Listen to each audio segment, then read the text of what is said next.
હવે પરિચય આપો તો અહીંયા આ છે પીર હોફિસા વલી સરકાર રહેમતુલ્લાહ અલૈહ. બરાબર બરાબર. અને આમનું અહીંયા આ અચ્છા આ વજીર સાહેબ આવા છે. અચ્છા હા હા હા હા રહેમતુલ્લાહ અલૈહ સર. અચ્છા અને આ પીર હોફિસા વલી સરકાર. બરાબર. હાલો ચાલો આપણે અંદર જઈએ. વાહ વાહ. જુઓ જુઓ કે આવી રીતે કાંઈ લાગી રહી છે. શ્રદ્ધાળુઓ માથું ટેકાવી રહ્યા છે અને આના જે ખાદિમ હતા ને અચ્છા. પીર હોફિસા વલી સરકારના ખાદિમ હા હા જે એમના દીકરા છે. અચ્છા. કેમ છો? આશીર્વાદ દેજો. અચ્છા આ પીરના અમારા ઘર માટે બહુ જ કરમ છે. હોનારતમાં અમે જે દુઆ કરી હતી કે હે સરકાર હોફિસા વલી કે તમારા દુઆથી અમારા બંગલે જેટલા માણસો છે એ સહી સલામત રહે. ત્યારે આ પીરે અમારો કરમ કર્યો હતો અને માણસો સહી સલામત રહ્યા હતા અમારા બંગલે. અને આ પીરના ઉપર જે ચાંદીનો તાજ છે, આ તાજ રહ્યો ને ચાંદીનો છે. હા હા 1.5 કિલોનો તાજ છે હા હા અને એ મારા ફ્રેન્ડે ચડાવેલો છે. અચ્છા હા હા હા. એનું નામ ઠામ ગામ એનું નામ છે હુસેન ખાન હા. પઠાણ. એ અચ્છા. મોગલ છે. અચ્છા એને જમીન વેચાણી ને એના રૂપિયા આવે ને તો પેલું કામ એ આ તાજ ચડાવવાનું કર્યું છે. અચ્છા. એ ક્યાંના વતની કીધા તમે? એ અહીંના આપણે રહીએ છે આપણે ગેસ્ટ હાઉસ રોડ ઉપર રહીએ છીએ. બરાબર હા, બરાબર અત્યારે તો એ અહીંયા હાજર છે નહીં. બરાબર. મારા કેટલા friend વર્ષ છે. પહેલાની વાત છે આ? 2 વર્ષ પહેલાની જ વાત છે આ. અચ્છા. કે આ કેટલો વજન કીધું તમે? 1.5 કિલો ચાંદીનો તાજ છે. વાહ વાહ વાહ. તો જુઓ 2 લાખ ને 15,000નો તાજ છે. ભાઈ એમનું આ કામ કર્યું એટલે એમને એનું કામ કર્યું એટલે કીધું કે મારે પેલું કામ મારા દાદાનું કરવું છે એટલે આ વાહ. દાદાનું કામ પેલું એ કર્યું. વાહ ભાઈ વાહ. હવે તમે જે શમસુદ્દીનની વાત કરો છો, હા. શમસુદ્દીન ભાઈની, હા હા એમની કબ્ર મુબારક તમને લઈ જાઓ હા. અને તમને અહીંયા બતાવો. હા હા હા અને આ એમના ખાદિમના દીકરા છે. હા હા. ફિરોજ બાપુ નામ છે. અચ્છા. બાપુ કેમ છો? દુઆ કરો કે ભગવાન સરકારના કરમથી બધું કામયાબ થઈ જાય. તમારે જે તમન્ના હોય પૂરી થઈ જાય. બહુ સરસ બહુ સરસ. તો ઉપરથી આવું કાંઈ લાગી રહ્યું છે. આ અતિ પવિત્ર શર્ટ અને આ બાજુ આ એ એમના ખાદિમ છે, હોથીપીર સરકારના ખાદિમ છે. બરાબર. એમની મજા અનુબાપુ. હા, હા. અનુબાપુ નામ છે એમનું. અચ્છા. એ બતાવો તમે. હા આવી જાઓ. આ છે હોથીપીર સરકારના મેન ખાદિમ. બરાબર. એમનું નામ છે અનુબાપુ. હા હા હા. એ બાપુ આ બે કબર જેવું મને નથી લાગતું સમાધિ એમ બે હોય કે ઈ ના, કઈ- એક જ છે. અચ્છા. એટલે આ પટ્ટો રાખેલો છે. બરાબર. આ વચ્ચે ફૂલ કે હાર જે કોઈને હા, ચડાવે એટલે એના મને માટે આખી જગ્યા અલગ પ્રકારની લાગી એટલે નહીં નહીં, એક જ છે ખબર. હા, હા. આ તો એ ફૂલ ને તે ચડાવવું ને એના માટે રાખ્યું છે. બરાબર બરાબર હમ. હવે બાજુમાં માયસબમાં છે. અહીંયા આપણે દર્શન કરીએ. ચલો અહીંયા બતાવી દઉં તમને. હા આ છે મજાર શરીફ માયસબમાં મરિયમનો છે.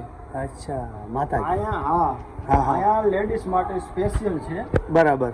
અહીંયા લેડીઝ કોઈ પણ દુઆ કરે, હા હા નેક જાયઝ તમન્ના કોઈ પણ રાખે ને અહીંયા મન્નત કરે એવું ન પૂરી થાય એવું બન્યું નથી હજી સુધી. અહીંયા બધાની દુઆ અને માનતા બધાની પૂરી થાય છે. જો આ બધું ચડાવેલું છે, આ બધી માનતાઓ કરેલું છે. આ માનતા જેની જેની પૂરી થાય, દોરા બાંધેલા છે, માનતા કરે, મન્નત કરે છે. અહીંયા જેને વાળ ખરતા હોય એના વાળ આવી જાય, જે અચ્છા. બીમાર હોય એની બીમારી દૂર થઈ જાય. બહુ જ લોકો જો કોઈ બંગડી ચડાવે છે, હા, કોઈ હા. ચુંદડી ચડાવે માને, વાહ. અહીંયા બધાની નેક જાયઝ તમન્ના પૂરી થાય છે.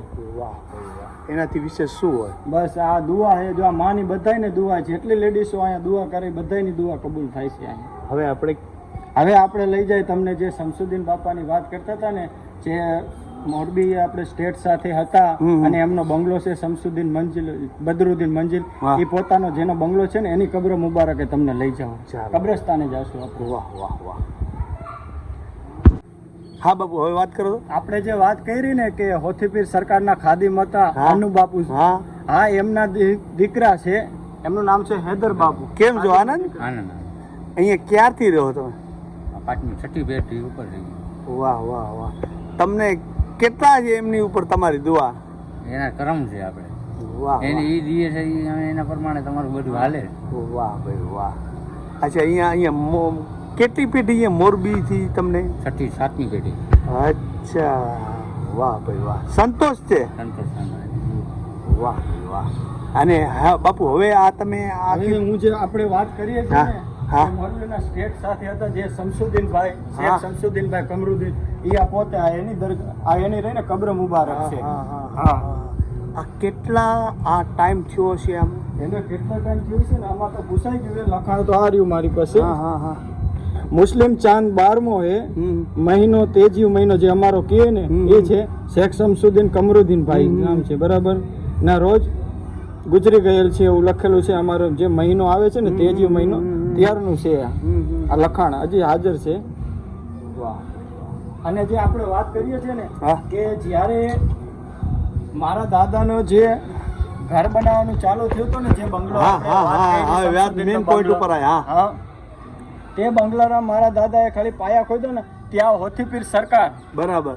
અમારા ઘરે આવતા મારા દાદા સાથે રૂબરૂ વાત કરેલ, ફેસ ટુ ફેસ બારીએ મારા દાદા બેઠા હોય ને એવી રીતે વાત કરતા. જૂનું મકાન હતું ને ત્યારે. અને આ દાદા આવ્યા હોથીપીર દાદા, કીધું કે શમસુદ્દીન કે તું તો મેરે સાથ રહેતા है, यानी भाषा में बात करता कि तूने अपना सोच लिया बराबर, मैं ऐसे ही के पट में खड़ा हूँ, तूने मेरा कुछ नहीं सोचा, तूने तेरा सहारा बना लिया कि मेरे बारे में कुछ नहीं सोचा. तो कि नहीं दादा आपसे बढ़कर मेरे लिए कुछ नहीं है.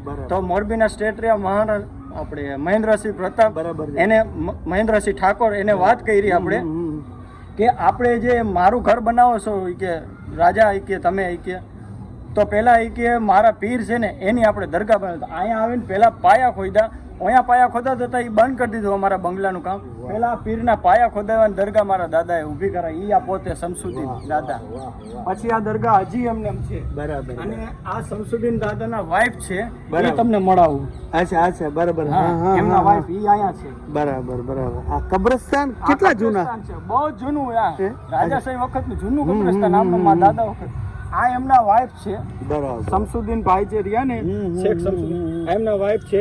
એમનું નામ છે સખીના માં.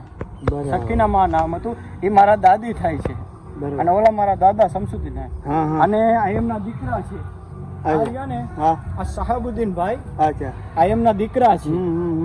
શમસુદ્દીન ભાઈ જે રહ્યા ને એમના દીકરા છે. બરાબર. બરાબર. આ કેટલો ટાઈમ થયો છે આ ત્રણેય જે ઓની તો હું વાત ન કરી શકું કેટલો, એની તો મને નથી ખબર. 100 વર્ષ ઉપર થઈ જાય છે મારા દાદાને. હા એ ખબર ને 100 વર્ષ ઉપર થઈ જાય છે. અને આ દાદીમાં દાદીને તો મને ખ્યાલ નથી, હું બહુ નાનો હતો એટલે મને યાદ નથી બહુ. આ એમના દીકરા જ છે. આમનો કેટલો સમય વયો એમનો સમય વયો ગયો છે લગભગ 7-8 વર્ષ તો આમને થઈ ગયા છે. હમણાંનો જ છે. અચ્છા. આ બાજુ બોર્ડ નથી મારેલું? ના, કોઈ વસ્તુ નહીં. અચ્છા. આ રહ્યા ને આ એમના દીકરા છે. અચ્છા. આ કેમના દીકરા કીધા આ શમસુદ્દીન ભાઈ ના દીકરા અને મારા પપ્પા થાય. હા એ મારા પપ્પા છે. 2015 માં ઓફ થઈ ગયા છે. તો 7-8 વર્ષ. હા 7-8 વર્ષ બે સેમ જ છે. અને આ શમસુદ્દીન ભાઈ ના દીકરા રહ્યા ને આ એમના વહુ છે. બરાબર. એમનું નામ છે સલમાબેન. સલમાબેન છે. એમને પ્રણામ કરી. ખરેખર જે આ દુનિયામાં સારું કામ કરીને જાય એમના જ નામ રહ્યા છે. તો આવી રીતે ભાઈ આ અતિ પવિત્ર ભૂમિ અને ઘણી બધી અહીંયા ખબરો છે. ઘણા બધા આ ધરતી ઉપર સુખ દુઃખના વાદળા ઝીલી અને આ દુનિયા છોડીને ગયા છે, પણ એમની નિશાની અહીંયા કાયમી માટે સાચવી રાખી. અહીંયા એક આખું કચ્છનું ફેમિલી છે. એ આખું એમ? હા એ કચ્છનું નામ નથી ખબર આપણે. બરાબર. કચ્છના માણસો. એ કઈ રીતનું અહીંયા બીના બનીને એવી કઈ ખબર કાંઈ નથી કોઈ વસ્તુ. કેમ કે મારા બાપા ની બધા કહેતા કે આ કચ્છની ખબર હોય. કચ્છના લોકો અહીંયા આવ્યા હતા ને એ ઓફ થઈ ગયા. આખું ફેમિલી અહીંયા હતું. પહેલા એ લોકો અહીંયા રહેતા, કચ્છથી અહીંયા આવ્યા હતા. હવે એ લોકોનું નામ નિશાન કોઈ રહ્યું ને. એની કોઈક પેઢી છે, કોઈક ક્યારેક ફૂલ ચડાવવા આવે છે. જ્યારે અહીંયા મોરબી આવે ને ત્યારે એ લોકો ફૂલ ને ફાતીઓ કરવા આવે છે. કચ્છના એ અતિ જૂનો ઈ થઈ ગયો એટલે એટલે કોઈને ખબર નથી. તો આવી રીતે હવે આપણે અહીંયા બહુ દુઆ. અહીંયા હોથીપીર સરકારે એવું છે કે જોડ ઝપટ આ તે કોઈ બી હોય ને તે 5 ગુરુવાર ભરે ને એને નકરી જાય છે અહીંથી. અને હિન્દુ અમારાથી મુસલમાનથી જાજા હિન્દુ લોકો જાજા માને છે અહીંયા. અને આ હોથીપીર સરકાર રહ્યા ને એને ભજન બહુ વાલા હતા અને એ ભજનનો જ પ્રોગ્રામ હોય. અને અહીંયા અમારે નોનવેજ નથી થતું. નિયાજ કરીને અમે લાપસી જ કરીએ છીએ. અમે લાપસી કહીએ ને, લાપસી દાળ એ જ કરીએ છીએ અમે. નોનવેજ નથી થતું અહીંયા. કેમ કે હિન્દુ લોકો આવે, બધા લોકો આવતા એટલે નોનવેજ નો હાલે અહીંયા. હોથીપીર સરકારને મંજૂર નથી. વાહ વાહ, એ મોટી વાત છે. હા અને અહીંયા ભજનનો પ્રોગ્રામ હોય છે. વાહ હા ભજનના શોખીન હતા હોથીપીર સરકાર. તો એ ભાઈચારાની ભાવના આદિ અનાદિથી હાલી આવે છે અને હજી હાલી આવે છે ને હાલશે દાદાના કરમથી. આ બહુ મોટી વાત છે ખરેખર. આ જે સંદેશ જે ધર્મ પ્રેમી હોય ત્યાં સુધી પોગાડજો. અને હવે આપણે અહીંયા સલામ પ્રણામ કરી આ ધરતીને અને લેશું વિદાય. રોજ 6 વાગે મળીએ એવી રીતે આપણે આપણા ઇતિહાસના ઉજળા પાના ઉથલાવવાની કોશિશ કરીશું. તો જય હિન્દ. ચાલો, સરસ.